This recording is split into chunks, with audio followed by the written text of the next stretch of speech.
ও একটু চুপ করে থেকে বলল, মামি, আমি আপনার কাছ থেকে শুধু একটা জিনিস চাই, আপনি আমাকে সবসময় এভাবে ভালোবাসবেন। আমার হৃৎপিণ্ডটা আবার দ্রুত লাফাতে শুরু করলো। আমি ওর কথার মানে বোঝার চেষ্টা করলাম। ওর কথায় কি কেবল পরিবারের প্রতি ভালোবাসা, নাকি আরও কিছু?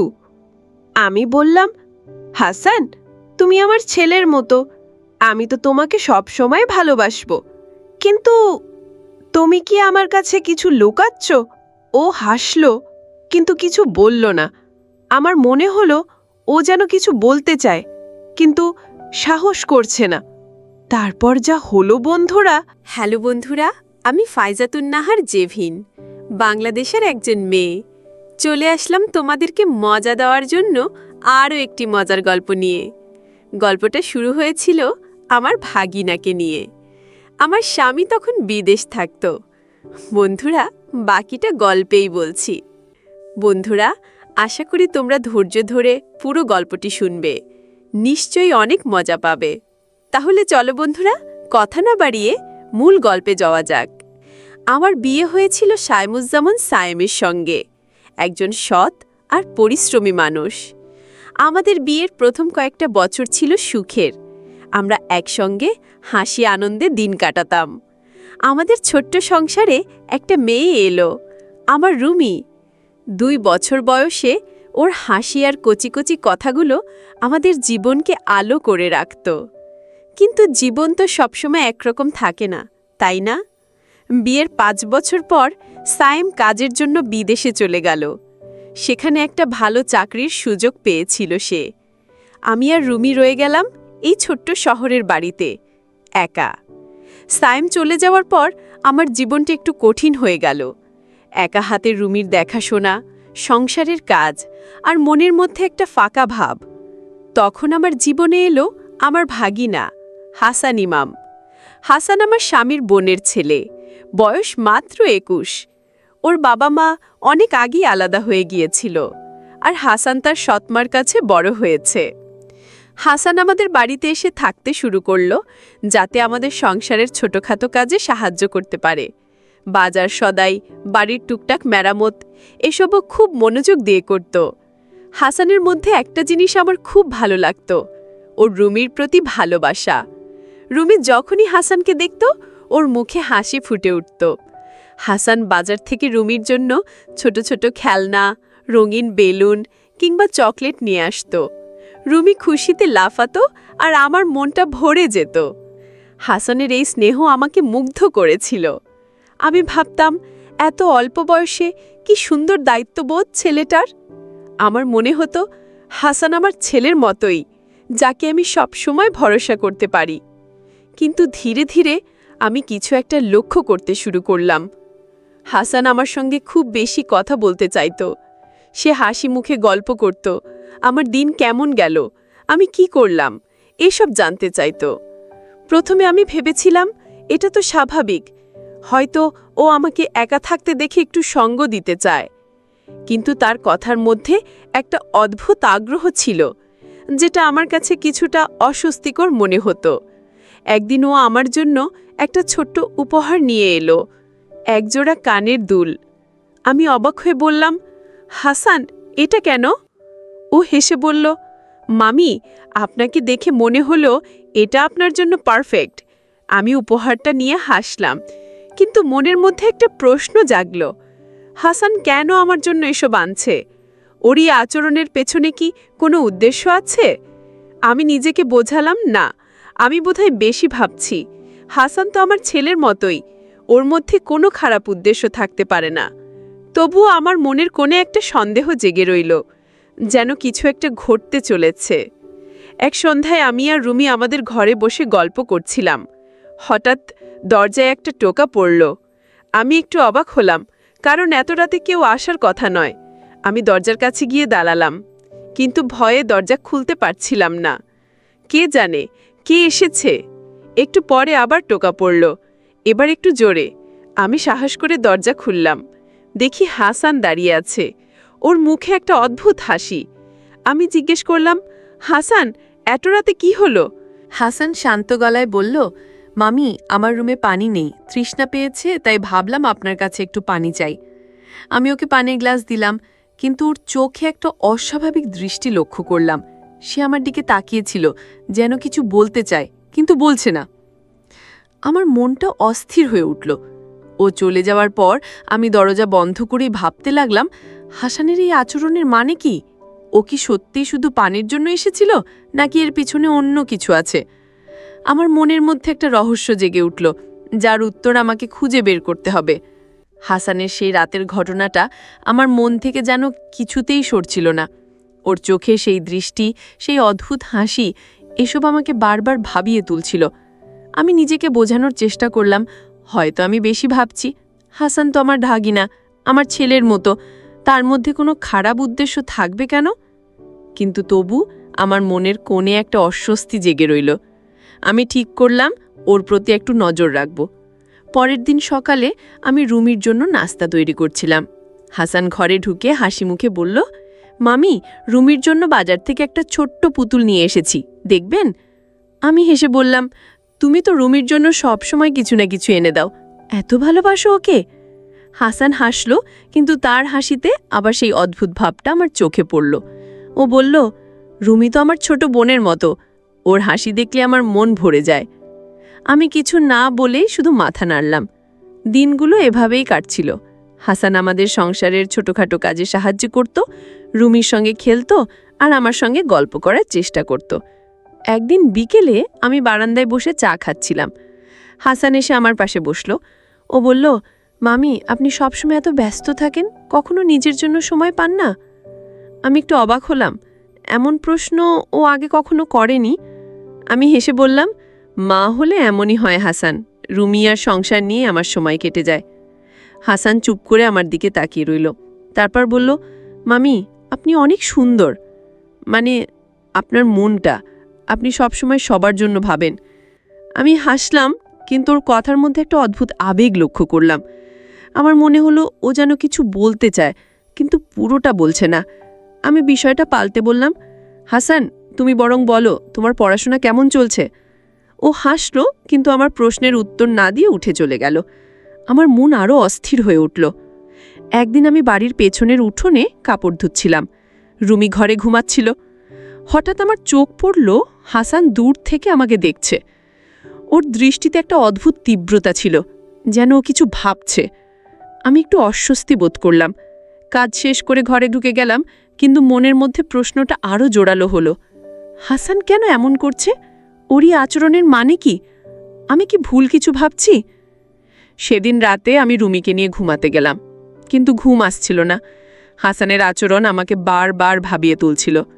আমি ভাবলাম, হয়তো ওর মনে কিছু চলছে, যেটা ও আমার সঙ্গে শেয়ার করতে পারছে না। আমি ঠিক করলাম ওর সঙ্গে খোলাখুলি কথা বলবো, কিন্তু কিভাবে শুরু করব? আমি কি ওকে সরাসরি জিজ্ঞেস করব ওরই আচরণের কারণ কি? না, তাতে হয়তো অপমানিত বোধ করবে। আমি ঠিক করলাম ওর প্রতি আরেকটু নজর রাখব। পরের দিন হাসান আবার আমার জন্য একটা উপহার নিয়ে এলো, এবার একটা সুন্দর শাল। আমি অবাক হয়ে বললাম, হাসান, তুমি কেন বারবার আমার জন্য এইসব আনছো? এত খরচ করার দরকার কি? ও হেসে বলল, মামি, আপনাকে এটা পড়তে দেখলে আমার ভালো লাগবে। আমি কিছু বলতে পারলাম না।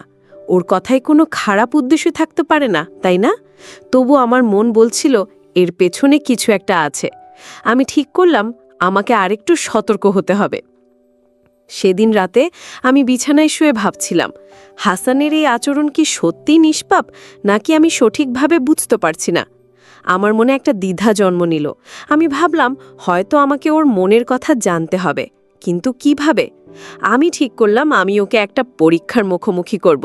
এটা কোনো খারাপ উদ্দেশ্য নয়, শুধু জানতে চাই হাসানের মনে আসলে কি চলছে। আমার এই সিদ্ধান্ত আমাকে কোথায় নিয়ে যাবে তা আমি তখনও জানতাম না। হাসানের আচরণ আমার মনের মধ্যে একটা ঝড় তুলে দিয়েছিল। আমি সিদ্ধান্ত নিয়েছিলাম ওর মনের আসল উদ্দেশ্য জানার জন্য একটা পরীক্ষা করব। কিন্তু এই পরীক্ষা কিভাবে করব তা নিয়ে আমি দ্বিধায় ছিলাম। আমি চাইনি ওকে কোনোভাবে অপমান করতে, তবু আমার মনের শান্তির জন্য জানা দরকার ছিল। আমি ঠিক করলাম ওর সঙ্গে এমনভাবে কথা বলবো যাতে ও নিজে থেকে তার মনের কথা প্রকাশ করে। একদিন সকালে আমি রান্নাঘরে কাজ করছিলাম।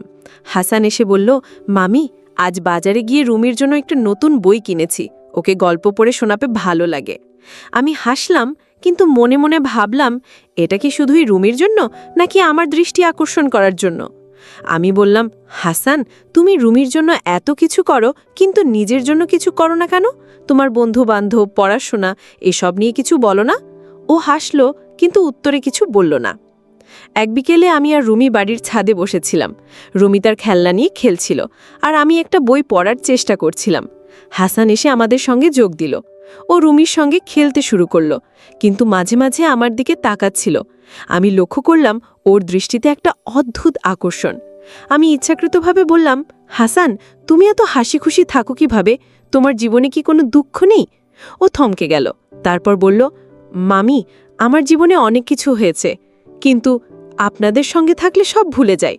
হাসানের এই কথাটা আমার মনে একটা প্রশ্ন জাগালো। ও কি আমাদের সঙ্গে থাকার জন্য এত কিছু করে, নাকি এর পেছনে অন্য কোনো উদ্দেশ্য আছে?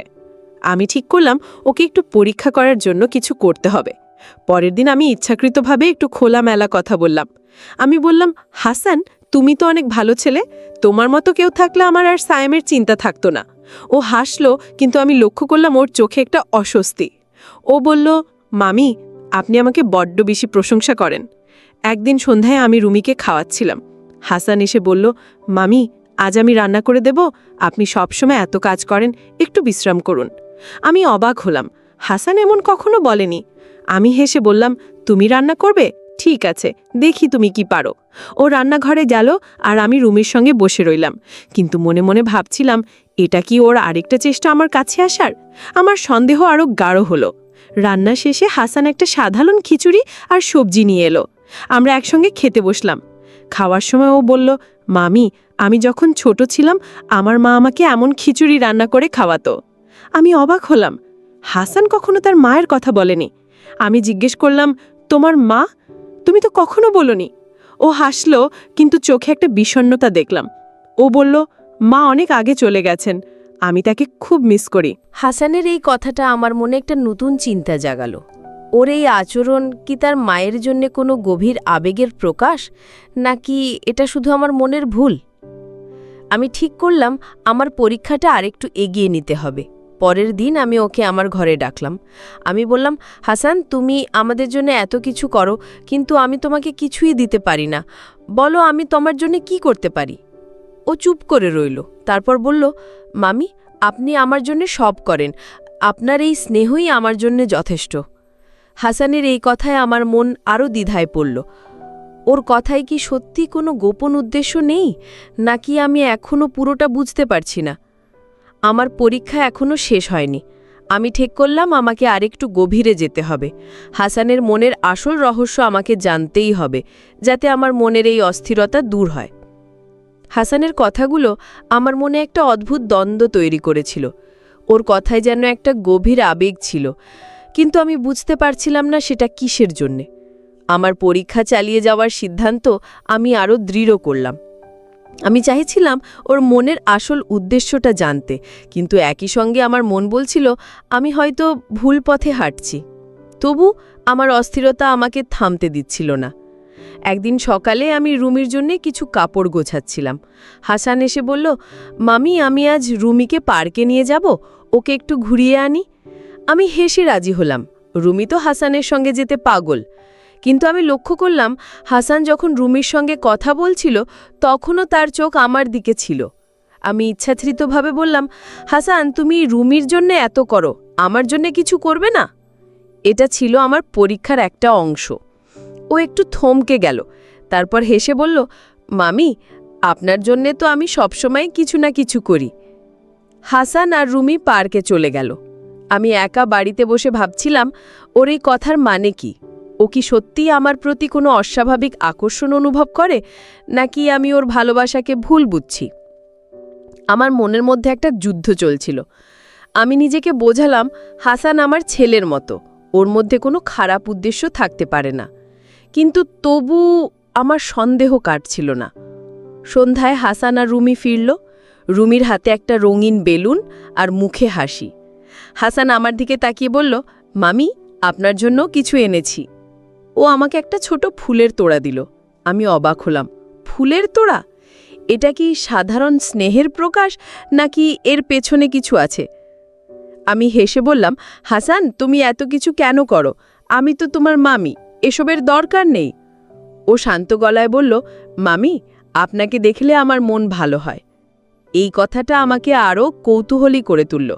আমি ঠিক করলাম আমার পরীক্ষাটা আরেকটু এগিয়ে নিতে হবে। পরের দিন আমি ইচ্ছাকৃতভাবে হাসানের সঙ্গে একটু বেশি সময় কাটানোর চেষ্টা করলাম। আমি বললাম, হাসান, চলো আজ আমরা একসঙ্গে রুমির জন্য একটা কেক বানাই। ও খুশি হয়ে রাজি হলো। আমরা রান্নাঘরে গিয়ে কেক বানানো শুরু করলাম।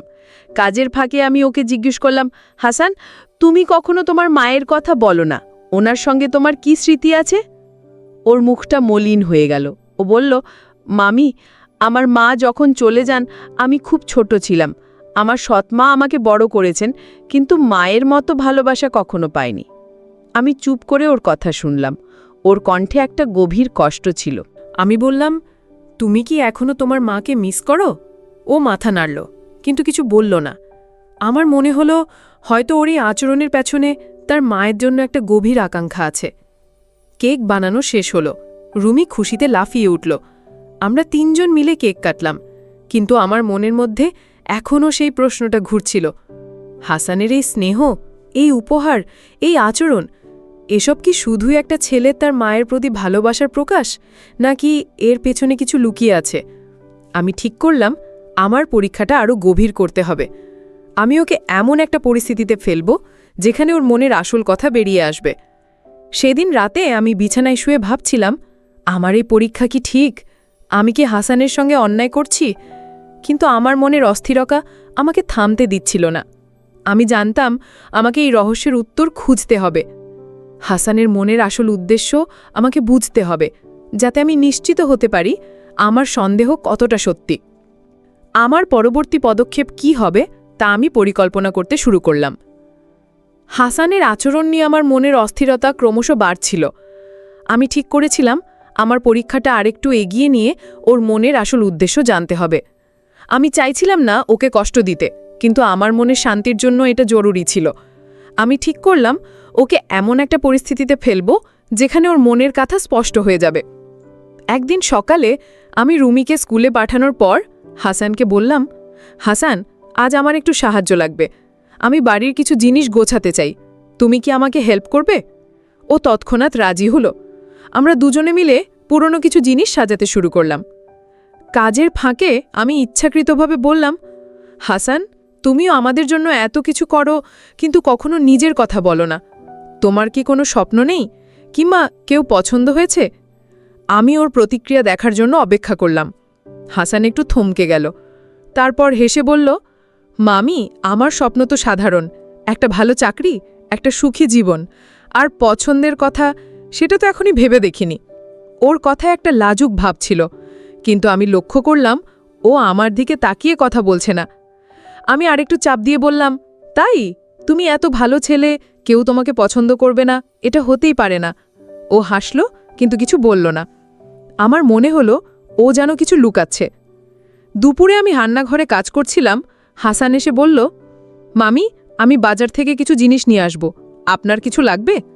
আমি বললাম, ঠিক আছে, তুমি যাও, তবে তাড়াতাড়ি ফিরে এসো। ও চলে গেল, কিন্তু ফিরে এলো একটা ছোট্ট উপহার নিয়ে, এবার একটা সুন্দর হাতঘড়ি। আমি অবাক হয়ে বললাম, হাসান, এটা আবার কি? তুমি কেন বারবার এসব আনছো? ও শান্ত গলায় বলল, মামি, এটা দেখে আপনার কথা মনে হলো, আপনি পড়লে ভালো লাগবে। আমি কিচ্ছু বলতে পারলাম না, কিন্তু মনে মনে ভাবলাম, এটা কি সত্যিই স্নেহ, নাকি অন্য কিছু? সন্ধ্যায় আমি রুমির সঙ্গে বসে গল্প করছিলাম। হাসান এসে বলল, মামি, আজ আমি রুমিকে একটা গল্প বলবো। আমি রাজি হলাম। ও রুমিকে একটা সুন্দর রূপকথার গল্প শোনালো। কিন্তু গল্প বলার সময় আমি লক্ষ্য করলাম ও মাঝে মাঝে আমার দিকে তাকাচ্ছে। ওর দৃষ্টিতে একটা অদ্ভুত তীব্রতা ছিল। আমি ইচ্ছাকৃতভাবে বললাম, হাসান, তুমি গল্প বলতে পারো, আমাকেও একটা গল্প বলো না? ও হেসে বলল, মামি, আপনার জন্য গল্প? ঠিক আছে, একদিন বলবো। আমার মনে হলো ও যেন কিছু বলতে চায়, কিন্তু পারছে না। পরের দিন আমি আমার পরীক্ষাটা আরেক ধাপ এগিয়ে নিলাম। আমি হাসানকে আমার ঘরে রাখলাম। আমি বললাম, হাসান, তুমি আমাদের জন্য এত কিছু করো, আমি তোমার জন্য কি করতে পারি? তুমি কি কিছু চাও আমার কাছ থেকে? আমি ওর চোখের দিকে তাকালাম। ও একটু অস্বস্তিতে পড়ে গেল। তারপর বলল, মামি, আমি আপনার কাছ থেকে কিছু চাই না। আপনি আমার জন্য যা করেন তাই যথেষ্ট। ওর কথায় একটা আন্তরিকতা ছিল, কিন্তু আমার মন বলছিল এর পেছনে কিছু আছে। সেদিন রাতে আমি বিছানায় শুয়ে ভাবছিলাম, আমি কি হাসানকে ভুল বুঝছি? ওর এই স্নেহ, এই উপহার, এই আচরণ, এসব কি শুধুই একটা ছেলের তার পরিবারের প্রতি ভালোবাসা, নাকি আমি ঠিকই সন্দেহ করছি? আমার পরীক্ষা এখনও শেষ হয়নি। আমি ঠিক করলাম আমাকে আরেকটু গভীরে যেতে হবে। আমি ওকে এমন একটা পরিস্থিতিতে ফেলব যেখানে ওর মনের আসল কথা আর লুকিয়ে থাকবে না। আমার মনে একটা অদ্ভুত অনুভূতি জাগছিল। আমি জানতাম আমার এই পরীক্ষা আমাকে হয়তো এমন একটা সত্যের মুখোমুখি করবে যেটা আমি কখনো ভাবিনি। হাসানের মনের রহস্য আমাকে খুঁজে বের করতেই হবে। আমি নিজেকে প্রস্তুত করলাম পরবর্তী পদক্ষেপের জন্য। যদিও আমার মনের কোণে একটা ভয় কাজ করছিল, আমি কি সঠিক পথে আছি? হাসানের মনের রহস্য আমাকে রাতের পর রাত ঘুমাতে দিচ্ছিল না। আমি ঠিক করেছিলাম আমার পরীক্ষাটা এবার আরেক ধাপ এগিয়ে নিতে হবে।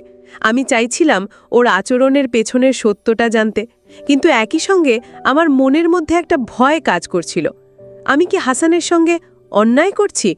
তবুও আমার মনের অস্থিরতা আমাকে এগিয়ে যেতে বাধ্য করল। আমি ঠিক করলাম এবার ওকে এমন একটা পরিস্থিতিতে ফেলব যেখানে ওর মনের কথা আর লুকিয়ে থাকবে না। একদিন বিকেলে আমি রুমিকে তার ঠাকুমার বাড়িতে পাঠিয়ে দিলাম। বাড়িতে শুধু আমি আর হাসান ছিলাম। আমি ইচ্ছাকৃতভাবে ওকে আমার ঘরে ডাকলাম। আমি বললাম, হাসান, তুমি আমাদের জন্য এত কিছু করো, আমি তোমার জন্য কিছুই করতে পারি না। আজ তুমি বলো আমি তোমার জন্য কি করতে পারি। আমি ওর চোখের দিকে তাকালাম ওর প্রতিক্রিয়া দেখার জন্য। ও একটু অস্বস্তিতে পড়ে গেল। তারপর বলল, মামি, আপনি আমার জন্য সব করেন, আমি আর কিছু চাই না। আমি আরেকটু চাপ দিলাম, হাসান, তুমি এত লাজুক কেন? তুমি কি কিছু বলতে চাও কিন্তু বলতে পারছো না? আমি তো তোমার মামি, আমাকে তো সব বলতে পারো। আমি হাসলাম যেন কথাটা হালকাভাবে বলছি, কিন্তু আমার মনের ভেতরটা উত্তেজনায় কাঁপছিল। হাসান চুপ করে রইল। তারপর ধীরে ধীরে বলল, মামি, আপনি আমার কাছে অনেক বিশেষ। আপনার সঙ্গে থাকলে আমার মন শান্ত হয়। আমার হৃৎপিণ্ডটা দ্রুত লাফাতে শুরু করল। এটা কি ওর মনের আসল কথা, নাকি এখনও কিছু লুকিয়ে আছে? পরের দিন হাসানের সঙ্গে আরও খোলামেলা কথা বলার চেষ্টা করলাম। আমি বললাম, হাসান, তুমি যখন ছোট ছিলে তোমার মায়ের সঙ্গে কি করতে, আমাকে একটু বলো না। আমি জানতে চাইছিলাম ওর মায়ের প্রতি ওর এই আকাঙ্ক্ষা কতটা গভীর। ও চুপ করে রইল। তারপর বলল, মামি, আমার মায়ের কথা খুব বেশি মনে নেই, তবে তিনি আমাকে খুব আদর করতেন। আমি যখন আপনার সঙ্গে থাকি তখন মনে হয় আমি সেই আদরটা আবার পাচ্ছি। আমি থমকে গেলাম। ওর কথায় একটা গভীর বিষণ্ণতা ছিল। সেদিন বিকেলে হাসান রুমির জন্য একটা ছোট্ট খেলনা নিয়ে এলো। আমি লক্ষ্য করলাম ও রুমির সঙ্গে খেলার সময় আমার দিকে তাকাচ্ছিল।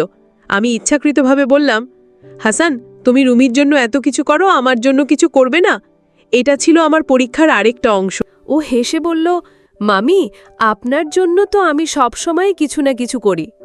আমি হাসলাম, কিন্তু মনে মনে ভাবলাম, এটা কি শুধুই স্নেহ, নাকি এর পেছনে কিছু আছে? এক সন্ধ্যায় আমি রান্নাঘরে কাজ করছিলাম। হাসান এসে বলল, মামি, আমি আজ একটা নতুন রেসিপি শিখেছি, আপনার জন্য বানাবো? আমি হেসে রাজি হলাম। ও রান্না করতে শুরু করল, আর আমি পাশে বসে ওর সঙ্গে গল্প করছিলাম। কথার ফাঁকে আমি বললাম, হাসান, তুমি এত স্নেহশীল কেন? তোমার এই ভালোবাসা কি শুধু আমাদের জন্য, নাকি আরও কিছু আছে? ও হাসল, কিন্তু কিছু বলল না। আমার মনে হলো ও যেন কিছু লুকোচ্ছে। রাতে আমি বিছানায় শুয়ে ভাবছিলাম, আমার এই পরীক্ষা কি ঠিক? আমি কি হাসানকে ভুল বুঝছি? ওর কথায়, ওর আচরণে একটা আন্তরিকতা আছে, কিন্তু আমার মনে সন্দেহ কাটছে না। আমি ঠিক করলাম আমাকে আরেকটু এগিয়ে যেতে হবে। আমি ওকে এমন একটা পরিস্থিতিতে ফেলব যেখানে ওর মনের আসল কথা আর লুকিয়ে থাকবে না। আমি জানতাম এই পদক্ষেপ আমাকে হয়তো এমন একটা সত্যের মুখোমুখি করবে যেটা আমি প্রস্তুত নই। আমার মনের মধ্যে একটা ঝড় চলছিল। আমি নিজেকে বারবার প্রশ্ন করছিলাম, আমি কি হাসানের সঙ্গে অন্যায় করছি? কিন্তু আমার মনের অস্থিরতা আমাকে থামতে দিচ্ছিল না। আমি ঠিক করলাম পরের দিন আমি আমার পরীক্ষার চূড়ান্ত ধাপে যাব। হাসানের মনের রহস্য আমাকে জানতেই হবে, যাতে আমার মনের এই দ্বন্দ্বের অবসান হয়। হাসানের মনের রহস্য আমাকে এতটাই অস্থির করে তুলেছিল যে আমি আর অপেক্ষা করতে পারছিলাম না। আমি ঠিক করেছিলাম এবার আমার পরীক্ষার চূড়ান্ত ধাপে যাব। আমি জানতাম এই পদক্ষেপ আমাকে হয়তো এমন একটা সত্যের মুখোমুখি করবে যার জন্য আমি পুরোপুরি প্রস্তুত নই। তবু আমার মনের শান্তির জন্য আমাকে এগিয়ে যেতে হবে। আমি হাসানের সঙ্গে এমনভাবে কথা বলবো যাতে ওর মনের আসল কথা বেরিয়ে আসে। একদিন সকালে আমি রুমিকে তার স্কুলে পাঠিয়ে দিলাম। বাড়িতে শুধু আমি আর হাসান ছিলাম। আমি ওকে ডেকে বললাম, হাসান, আজ একটু সময় দাও, আমার সঙ্গে কিছু কথা বলতে চাই। ও একটু অবাক হয়ে আমার দিকে তাকালো, তারপর হেসে বলল, ঠিক আছে মামি, কি কথা? আমি ইচ্ছেকৃতভাবে গলার স্বর নরম করে বললাম, হাসান, তুমি আমাদের জন্য এত কিছু করো, রুমির জন্য খেলনা, আমার জন্য উপহার, কিন্তু আমার মনে হয় তুমি কিছু বলতে চাও যেটা বলছো না। আমাকে সত্যি করে বলো, তোমার মনে কি চলছে? হাসানের মুখটা একটু ফ্যাকাশে হয়ে গেল। ও চুপ করে রইল। আমি ওর চোখের দিকে তাকিয়ে দেখলাম ও যেন কিছু বলতে চায়, কিন্তু পারছে না। আমি আর একটু চাপ দিয়ে বললাম, হাসান, আমি তোমার মামি, তুমি আমাকে সব বলতে পারো, আমি কিচ্ছু মনে করব না। ও মাথা নিচু করে বলল, মামি, আমি কিছু লুকোচ্ছি না। আপনি আর রুমি আমার কাছে পরিবারের মতো। আমি শুধু চাই আপনারা ভালো থাকেন। আমার মনে হলো ওর কথায় একটা আন্তরিকতা আছে, কিন্তু আমার সন্দেহ পুরোপুরি কাটব না। বিকেলে আমি রান্নাঘরে কাজ করছিলাম। হাসান এসে বলল, মামি, আমি আজ বাজার থেকে রুমের জন্য একটা নতুন রঙের বাক্স কিনেছি, আর আপনার জন্য এটা। ও আমাকে একটা ছোট্ট ডায়েরি দিল। আমি অবাক হয়ে বললাম, হাসান, এটা কি? তুমি কেন এত উপহার আনো?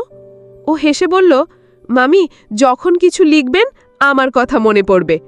আমি হাসলাম, কিন্তু মনে মনে ভাবলাম, এটা কি সত্যি নিষ্পাপ স্নেহ, নাকি এর পেছনে কিছু লুকিয়ে আছে? সন্ধ্যায় আমি হাসানকে আবার ডাকলাম। এবার আমি একটু অন্যভাবে কথা বলার সিদ্ধান্ত নিলাম। আমি বললাম, হাসান, তুমি আমাকে এত কিছু দাও, কিন্তু আমি তোমার জন্য কিছুই করতে পারি না। তুমি যদি কিছু চাও আমাকে বলো, আমি তোমার মামি, আমি তোমার কথা শুনব। আমি ওর প্রতিক্রিয়া দেখার জন্য অপেক্ষা করলাম। ও একটু চুপ করে থেকে বলল, মামি, আমি আপনার কাছ থেকে শুধু একটা জিনিস চাই, আপনি আমাকে সবসময় এইভাবে ভালোবাসবেন। আমার হৃৎপিণ্ডটা আবার দ্রুত লাফাতে শুরু করল। আমি ওর কথার মানে বোঝার চেষ্টা করলাম। ওর কথায় কি কেবল পরিবারের প্রতি ভালোবাসা, নাকি আরও কিছু? আমি বললাম, হাসান, তুমি আমার ছেলের মতো, আমি তো তোমাকে সবসময়ই ভালোবাসব, কিন্তু তুমি কি আমার কাছে কিছু লুকোচ্ছ? ও হাসল, কিন্তু কিছু বলল না। আমার মনে হলো ও যেন কিছু বলতে চায়, কিন্তু সাহস করছে না। আমি ঠিক করলাম আমাকে এবার চূড়ান্ত পদক্ষেপ নিতে হবে। রাতে আমি বিছানায় শুয়ে ভাবছিলাম, আমি কি হাসানকে ভুল বুঝছি? ওর এই আচরণ, এই উপহার, এই কথাবার্তা, এসব কি শুধুই একটা ছেলের তার পরিবারের প্রতি ভালোবাসা, নাকি আমার সন্দেহ সত্যি? আমি জানতাম পরের দিন আমার পরীক্ষার ফলাফল আমাকে একটা সিদ্ধান্তে পৌঁছে দেবে। আমি নিজেকে প্রস্তুত করলাম, যাতে যাই হোক না কেন আমি সত্যের মুখোমুখি হতে পারি। আমার মনের মধ্যে একটা অদ্ভুত অনুভূতি জাগছিল। আমি জানতাম হাসানের মনের রহস্য আমি খুব শিগগিরই জানতে পারব, কিন্তু এই রহস্য আমাকে কোথায় নিয়ে যাবে তা আমি তখনও জানতাম না। আমার মনের মধ্যে ঝড় বয়ে যাচ্ছিল। হাসানের আচরণ, তার কথা, তার দৃষ্টি, এসব আমাকে একটা অজানা রহস্যের দিকে টেনে নিয়ে যাচ্ছিল। আমি ঠিক করেছিলাম আজ আমার পরীক্ষার চূড়ান্ত ধাপে যাব। আমি জানতাম এই পদক্ষেপ আমাকে হাসানের মনের আসল সত্যের মুখোমুখি করবে। আমি প্রস্তুত ছিলাম, যাই হোক না কেন আমি সত্যটা জানতে চাই। সকালে আমি রুমিকে তার ঠাকুমার বাড়িতে রেখে এলাম। বাড়িতে ফিরে আমি হাসানকে ডাকলাম। আমি বললাম, হাসান, আজ আমি তোমার সঙ্গে খোলাখুলি কথা বলতে চাই। তুমি আমার কাছে অনেক কিছু লুকোচ্ছ, তাই না? আমি ওর চোখের দিকে তাকালাম। ও একটু অস্বস্তিতে পড়ে গেল। তারপর ধীরে ধীরে বলল, মামি, আমি কিছু লুকোচ্ছি না, আমি শুধু চাই আপনারা ভালো থাকেন। আমি হাসলাম, কিন্তু মনে মনে ভাবলাম এবার আমাকে আরও স্পষ্ট হতে হবে। আমি বললাম, হাসান, তুমি আমার জন্য উপহার আনো, আমার সঙ্গে এত কথা বলো, রুমির জন্য এত কিছু করো, এসব কি শুধুই পরিবারের প্রতি ভালোবাসা, নাকি এর পেছনে আরও কিছু আছে? আমাকে সত্যি করে বলো। আমার গলায় একটা দৃঢ়তা ছিল। হাসান চুপ করে রইল। তার চোখে একটা অদ্ভুত বিষণ্ণতা দেখলাম। তারপরও ধীরে ধীরে বলতে শুরু করল, মামি, আমি আপনাকে একটা কথা বলতে চাই। অনেক দিন ধরে আমার মনে এটা চলছে। আমার হৃৎপিণ্ডটা দ্রুত লাফাতে শুরু করল। আমি ভাবলাম, এই তো, এবার ওর মনের আসল কথা বেরিয়ে আসবে। আমি চুপ করে ওর কথার জন্য অপেক্ষা করলাম। হাসান বলল, মামি, আমি যখন ছোট ছিলাম আমার মা চলে যান। আমি কখনো মায়ের ভালোবাসা পুরোপুরি পাইনি। আমার সৎমা আমাকে বড় করেছেন, কিন্তু মায়ের মতো স্নেহ আমি কখনো অনুভব করিনি। আপনাকে দেখে আমার মনে হয় আমি আমার মায়ের ছায়া দেখছি।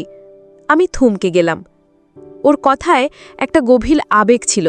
ও আরও বলল, আপনি যেভাবে রুমির যত্ন নেন, আমার সঙ্গে কথা বলেন, আমার জন্য ভাবেন, এটা আমার কাছে অনেক বড়। আমি আপনার কাছ থেকে শুধু এই মমতাটা চাই। আমি জানি আপনি আমার মামি, কিন্তু আমার কাছে আপনি আমার মায়ের মতো। ওর চোখে পানি চিকচিক করছিল। আমার মনের মধ্যে যেন একটা ভারী পাথর নেমে গেল।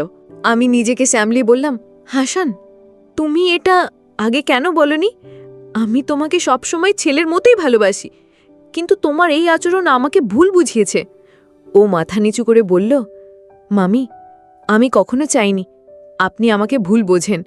আমি শুধু আপনার কাছ থেকে একটু মায়ের মতো স্নেহ চেয়েছিলাম। আমি ওর কথা শুনে নিজের ভুল বুঝতে পারলাম। আমার সন্দেহ, আমার পরীক্ষা, এসব কত বড় ভুল ছিল। সেদিন রাতে আমি হাসানের সঙ্গে আরও কথা বললাম। ও আমাকে তার ছোটবেলার কথা বলল, তার মায়ের স্মৃতি, তার কষ্ট। আমি বুঝলাম ওর এই উপহার, এই যত্ন, এইসব ছিল তার মায়ের জন্য অপূর্ণ আকাঙ্ক্ষার প্রকাশ। আমি ওকে বললাম, হাসান, তুমি আমার কাছে সবসময় ছেলের মতোই থাকবে। আমি তো... মাঝপথে আমার কথা থেমে গেল। আমি ওকে জড়িয়ে ধরলাম, যেমন একজন মা তার ছেলেকে আদর করে। ওর চোখে পানি দেখে আমারও চোখ ভিজে এলো। আমি বুঝলাম আমার সন্দেহ আমাকে কতটা ভুল পথে নিয়ে গিয়েছিল। হাসানের মনে কোনো খারাপ উদ্দেশ্য ছিল না। ও শুধু একটা মায়ের ভালোবাসা খুঁজছিল, যেটা ও কখনো পায়নি। পরের দিন থেকে আমি হাসানকে আরও বেশি মমতায় আগলে রাখলাম। আমি বুঝলাম ও যদিও আমার জন্মদাত্রী সন্তান নয়, তার সম্মানবোধ আমার কাছে অনেক বড়। আমার মনের অস্থিরতা দূর হলো, আর আমি শান্তি পেলাম। বন্ধুরা, সবশেষে আমি তোমাদেরকে বলতে চাই, আমরা অনেক সময় মানুষের আচরণ ভুল বুঝি, কিন্তু সত্যটা জানার আগে তাড়াহুড়ো করে কোনো সিদ্ধান্ত নেওয়া উচিত নয়। আমাদের উচিত মনের গভীরে ঢুকে সত্যটা খুঁজে বের করা, কারণ সত্যিটা জানলে আমাদের মনের ভুল ভেঙে যায়, যার ফলে আমরা অনেক সময় ভুল বোঝাবুঝির কারণে অনেক বড় ধরনের দুর্ঘটনা থেকে বেঁচে যেতে পারি। বন্ধুরা, গল্পটি যদি তোমাদের ভালো লাগে তাহলে লাইক, শেয়ার এবং সাবস্ক্রাইব করে আমাকে অনুপ্রাণিত করবা। এতক্ষণ ধৈর্য ধরে গল্পটি শোনার জন্য বন্ধুরা, তোমাদের সকলকে অসংখ্য ধন্যবাদ।